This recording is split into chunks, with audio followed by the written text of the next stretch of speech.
Salut à tous et bienvenue sur ma chaîne éducative. Aujourd'hui, on se plonge dans une œuvre incontournable du théâtre français Antigone de Jean Anouilh. Dans cette vidéo, je vais vous présenter un sujet de production écrite avec une correction détaillée. Alors, restez bien jusqu'au bout. Niveau baccalauréat, examen de français, production écrite extrait d'Antigone de Jean Anouilh, page 121 et 122 et 123 du roman. Sujet de la production écrite. Je lis le sujet. La désobéissance est-elle toujours justifiable? Développez votre point de vue sur cette question en vous appuyant sur le texte d'Antigone et sur vos connaissances personnelles. Je répète le sujet.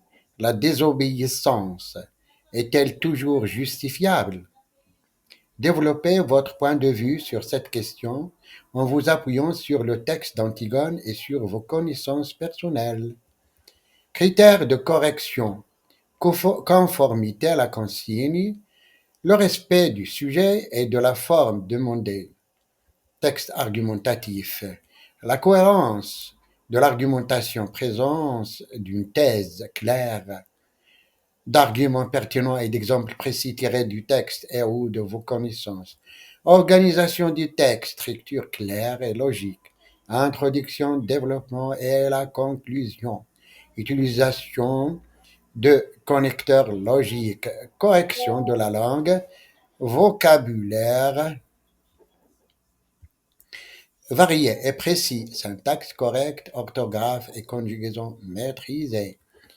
Mise en page et ponctuation, alinéa majuscule, ponctuation appropriée. On passe maintenant à la correction de la production écrite. La question de la légitimité, de la désobéissance traverse l'histoire et la littérature. Je répète, la question de la légitimité de la désobéissance traverse l'histoire et la littérature, interrogeant sans cesse notre rapport à l'autorité et à la morale. Si l'ordre établi est indispensable à la stabilité d'une société, l'obéissance aveugle peut mener à l'injustice et à l'oppression. Dès lors, la désobéissance peut-elle être considérée comme un acte légitime, voire nécessaire? Cette problématique au cœur de Antigone de Jean Anouilh mérite une réflexion approfondie.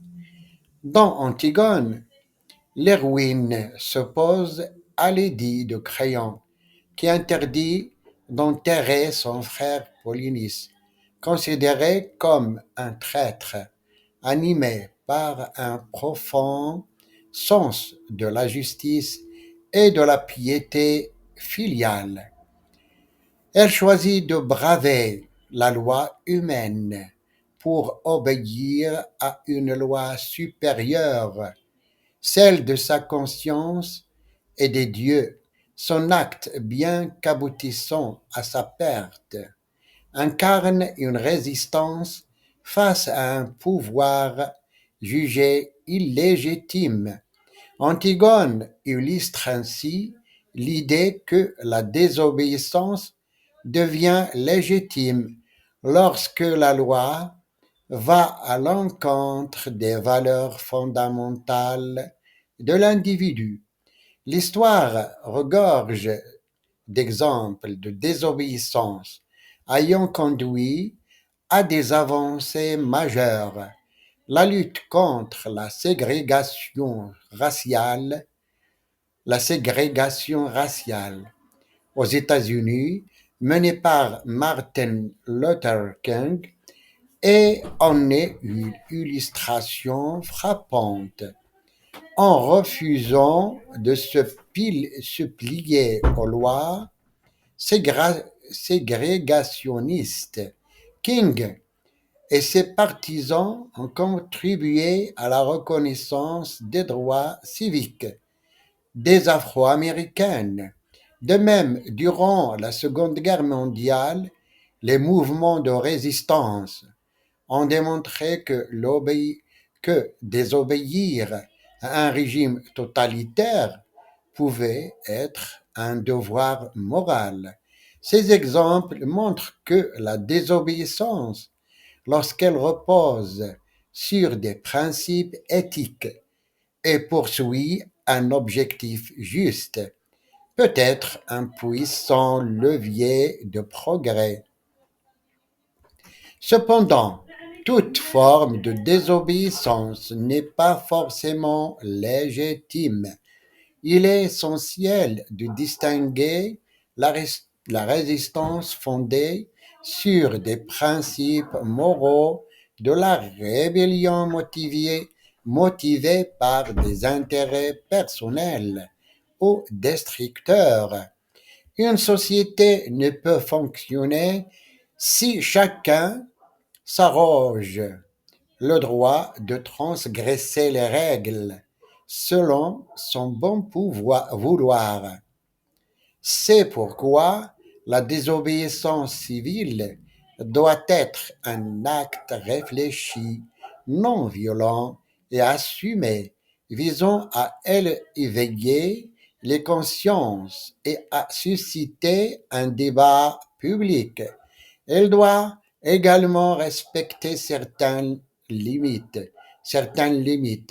notamment le principe de proportionnalité afin d'éviter des conséquences injustifiées.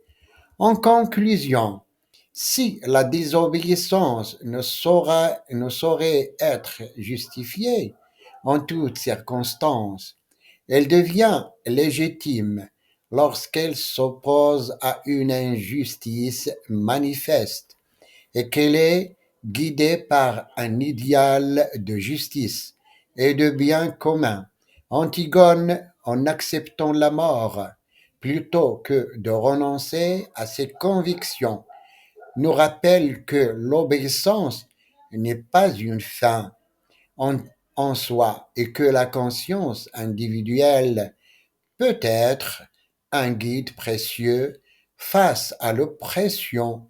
Toutefois, la désobéissance demeure une arme à manier avec discernement, car si elle peut être un moteur de progrès, elle peut aussi, mal employée, conduire au chaos. C'est fini. J'espère que cette vidéo vous a aidé à mieux comprendre cet extrait d'Antigone et à vous préparer efficacement pour votre examen. Likez, abonnez-vous et activez la cloche pour ne rien manquer des prochaines vidéos. À très bientôt sur la chaîne éducative.